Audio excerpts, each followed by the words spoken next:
مولا علی علیہ السلام کی خدمت میں ایک مفلس انسان آ کے عرض کرنے لگا کہ یا علی، مفلسی، غربت، بے روزگاری اور قرض نے مجھے مجبور کر کے رکھا ہے۔ میں نے اتنا قرض لیا ہے کہ اب میرا گھر سے باہر نکلنا ہی حال ہو گیا ہے۔ یا علی، مجھے کوئی ایسا عمل بتائیں جس سے اللہ میری جیب سے مدد کرے کہ میں مالدار ہو جاؤں، دولت مند ہو جاؤں، امیر ہو جاؤں۔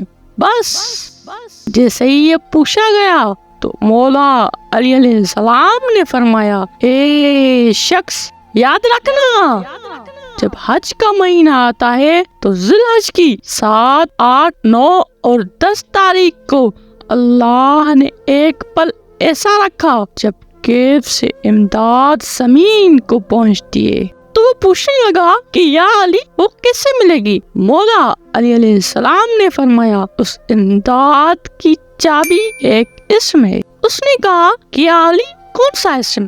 مولا علی علیہ السلام نے فرمایا، اے شخص، اگر غیبی مدد چاہتے ہو تو ذی الحج کی 7، 8، 9 اور 10 تاریخ کو مغرب اور عشاء کے درمیان آسمان کو دیکھ کر 7 مرتبہ اس اسم کو پڑھو، یا رزاق، یا رحمان، یا معز، یا غفار۔